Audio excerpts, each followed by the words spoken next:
so y'all said if I say his name 5 times, he'll show up, okay? Candyman, Candyman, Candyman, Candyman, Candyman. Aha, that's my man.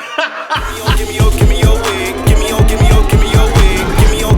me your wigs. You don't know what to do. I know it may be frustrating for some of y'all, but that's my man, and there's really nothing that you can do about it. As usual, we have a whole lot of things to talk about, but before we get into it, I want to thank Derek, DA, Nicole, Camila, all the rest of you who have gone over to patreon.com/AsianExpression and signed up. They get all the videos first, no matter what's going on here on YouTube with the releases, as well as podcast episodes. And remember, like I said last video, next week I will be picking one random patron to promote with the patron spotlight all across my social media, so make sure that you are signed up. All right, so let's just hop right into it. We do not have any time to waste. As we know, Normani and Meg Thee Stallion, they've been on Rolling Stone and they released a couple more pictures. Megan looks gorgeous here. She looks like a beautiful ass stop sign. We love to see it. But a lot of the focus was on Normani. Here she is on the cover. I love the butterflies. I love the makeup. I love all of it. Now, a lot of the focus was on Normani because of what was written in one of the articles. So Brittany Spanos is the name of the author who wrote about her, interviewed her for the magazine. And one part that had the internet talking was about the release date. This, of course, is coming from Rolling Stone. She estimates she's about halfway through the album and hopes to have a single out by summer.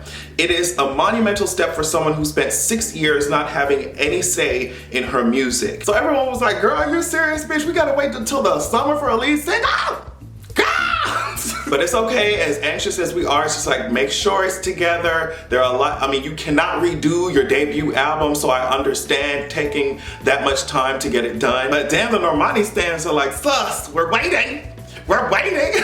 I hope the summer single is something twerkalicious. I will say that. Give us something pop and twerk mixed in together, because like I said before, the way that this winter has treated us, all right, my ass is going to be out in the summer, so might as well Normani give me something to twerk to. Another part of this interview that had everyone talking was the fact that Normani responded to just the whole situation around Camila and, as the article puts it, the racist slurs and memes that were on Camila's personal social media pages. And this is what Normani had to say about it. I want to be very clear about what I'm going to say on this uncomfortable subject and figured it would be best to write out my thoughts to avoid being misconstrued as I have in the past. I struggle with talking about this because I didn't want it to be a part of my narrative, but I am a black woman who is a part of an entire generation that has a similar story. I face senseless attacks daily, as does the rest of my community. This represents a day in the life for us. I have been tolerating discrimination far before I could even comprehend what exactly was happening. Direct and subliminal hatred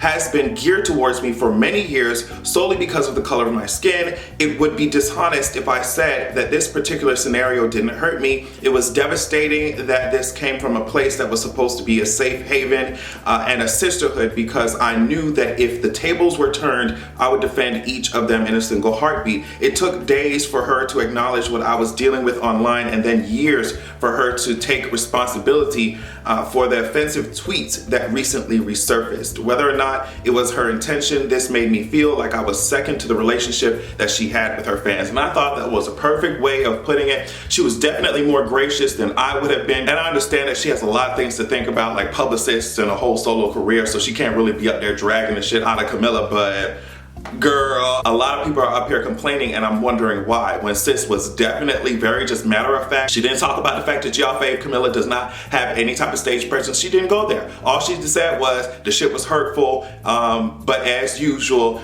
black women, black people have to deal with this bullshit. So even though I don't want it to be a part of my narrative, I might as well just say what the tea is, and that's it. I don't understand, like, if you are really angry about what Normani said, get your fave to stop being trash. It's just really that simple with those weak ass apologies. But the thing is that a lot of y'all have the same mentality that y'all faves do. You see what I'm saying? A lot of y'all have said some shit like that or continue to say the shit that Camila has in the past or does, whatever. And that's why you're so pressed when she's held accountable, or when Normani, she's not even being held accountable. She's just saying, Normani's just saying, hey sis, that shit really sucked. And y'all are like, oh my God, what, how dare she go up and say that? It's just like, get over it. She said what she had to say. If your faves stop being dumbasses, we wouldn't be in this predicament in the first place. So your anger is really misplaced, sweetie. So what else is going on in the music industry? Lady Gaga released her single Stupid Love, as well as the music video for it. Now, the single is still the same as the leak, and the music video was cause for a lot of conversation on social media. Now, when I first saw what was going on, I saw that shot on iPhone was trending. I was like, girl, y'all cannot be dragging Lady Gaga like that. Y'all cannot be dragging Lady Gaga like this, girl. She just put her shit out. It's just the beginning of the era. Like, y'all are really going hard on our good sis.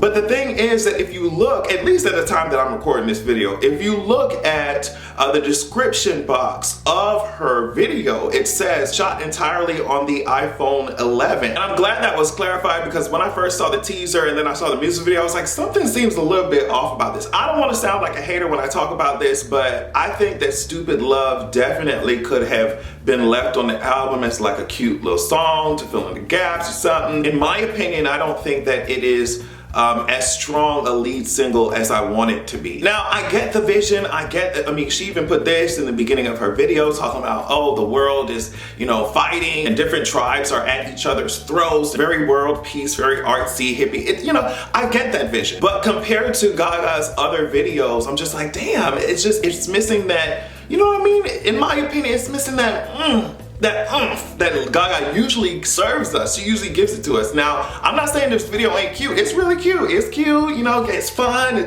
But I expected something a little bit more intense than that, coming from Gaga especially. What do you guys think about it? Of course, if it comes on in the club, I'm gonna be like, you know, whipping my invisible hair around. But when Gaga puts her name on a rollout, I expect, so, you know, I expect pastors and preachers to be angry and to be, you know, I expect people trying to boycott her because she's too provocative or whatever. But this, in general, was very different, I will say. Very different and unexpected. Now, Calvin Klein released a cute campaign with a bunch of celebrities, but the only ones I was really paying attention to were Lil Nas X and Maluma. Lil Nas X is over here serving Jacked. Private pictures have been unlocked. Private album has been shared. That's what it's giving me. And Maluma, let me tell you something about Maluma. He is fine as hell. I don't know what was put in his DNA and his genes, but all I know is that if he ever wants to come inside of my genes, I will be completely prepared for that. Moving right along, Doja Cat, everyone was talking about her performance of Safe So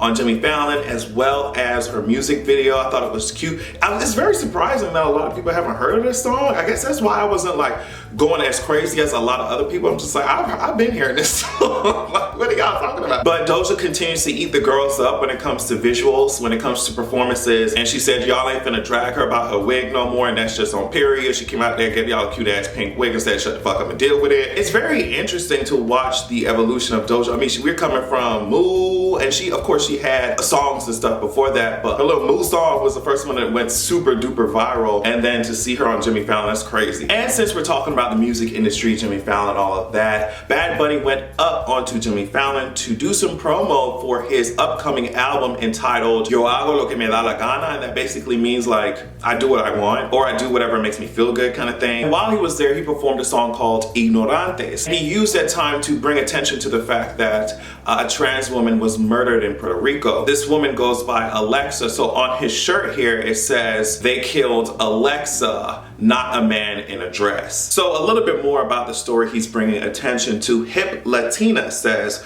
Puerto Rican Latina by the name of Neolisa Luciano Ruiz, also reportedly went by Alexa, was murdered on the island simply because she was a trans woman. The killers taunted her, shot her, and cruelly posted the video of the crime on social media. They had no regard for human life. I think the woman was trying to use a bathroom or using a bathroom at a McDonald's or something, and somebody tried to call the police, and eventually, I mean, they mocked her, shot her up. I think the gun went off like 10 times, and then posted the video on social media. It was absolutely disgusting. And every time I see stories like this, I'm never gonna shut up. I'm never gonna shut up. People can get as angry as they want to get about the idea or concept of trans rights, or about the fact that people are standing up for trans people all across the goddamn world. But when someone is shot the hell up, okay, for using a bathroom, something that cis straight people don't have to think twice about doing, something as simple as using a goddamn bathroom, why would I shut the fuck up? And I'm glad that Bad Bunny and others are using their notoriety, their fame, whatever it is, their music, their talent, to bring attention to these types of issues, because it just doesn't make any goddamn sense. There are human beings at the end of the goddamn day, okay? And I feel like a lot of people forget that shit or don't care about that. And on top of that, it's really hurtful when these communities are saying, hey, we need help, hey, we're being killed, hey, hey, hey. And everyone's just like, oh, well, I don't know, nothing to see here. It's annoying, it's terrifying, and I'm glad that people are speaking out. So I remember last video I talked about the teaser that was released for Candyman, but the full trailer came out and it was really awesome. First of all, once I heard that, say my name, I was like, huh? What's going on, sweetie? Jordan, his production company over there, they know exactly what to do when it comes to music and taking some cute bops that we love, especially like black culture, black music, and then turning it into some haunting ass shit. I'm like, sis, hold on, wait a minute. You ain't about to slice me open, turn this music off. The only one that could slice me open, which I guess he's going to be doing it, is Yahya. And I'm telling you, if this man was chasing me across the neighborhoods or in my house or anything like that, this is how fast I would be running. I'm going nowhere fast. I do not like being scared, but I guess I'll just bite the bullet and go see this damn movie. So let me tell you some important facts about this movie before we move on. Jordan Peele wrote and produced Candyman, but Nia DaCosta is the director for the movie, and she's actually also a screenwriter. She holds a master's in playwriting and a film degree from the Tisch School at New York University. She's gotten support from the Sundance Institute, New York Film Festival, Time Warner Foundation, and other organizations. She did work on stuff like Little Woods and Top Boys. So while Jordan Peele has the big name, we gotta remember Nia is a director, black woman excellence. Love to see that. Speaking of black queens, and I had to double check the name because her name is also Nia Dennis. This floor routine went viral on social media. She had Beyonce playing in the background, but sis, we gotta take that shit out because Beyonce's gonna swipe my YouTube video off the internet. Nia Dennis is a UCLA junior. She's 21 years old. ESPN says Dennis scored a 9.975 for the routine at UCLA's dual meet against Utah on Sunday. And this was on her birthday, no less. So congratulations to her. I see that black girl magic just spilling out everywhere. It's just all over the place. Like, damn, I'm looking all over the world trying to figure out something that black women are bad at. And the only thing I found was they're bad at being basic bitches. And the last black queen that I will be speaking about today is Sky Jackson. Sky Jackson took her ass down to the police department. You hear what I'm saying? And she apparently filed a restraining order against Bad Baby. Now, sis, this is great when it comes to PR, when it comes to marketing and all that, girl. All you have to social media, all you have to do is be like, well, girl, I don't know, this crazy girl over here, she's saying she's gonna kill me. It's fine. I just hooked it on down to downtown. Just filled out some paperwork. Now that girl is not allowed to come within 100 yards of me. Bad Baby, of course, had to respond because when your whole personality is based off of ego and arrogance, when you don't have anything to be arrogant about, of course you have to clap back. Don't know how you think you're gonna clap back at a restraining order, but I guess, girl, she posted this shit on Instagram, and the last line of it, because I'm not gonna read this bullshit, last line of it says, go get your restraining order, I'm gonna go get some checks. But sis, if you were really getting checks, you wouldn't be on the internet saying that shit because you'd just be so busy in books. You see what I'm saying? Sit your ass down, Bad Baby. You really don't want to go there with us, okay? Because it's just, you really don't. Just stay out of the conversation, just like how you stay out of talent and you stay out of IQ points. Stay out of conversation and everybody will be okay, all right? But yes, ladies and gentle gays, that's all the news that I have for you. Make sure that you enjoy your weekend. Make sure that you're also checking out patreon.com/AdrianExpression. Of course, on this upcoming Tuesday, I will be releasing another episode of the podcast on there, which means on Monday you get to let me know, the patrons get to let me know what subjects they want me to include. Thank you so much for watching. Love you so much, and make sure that you have a good goddamn evening.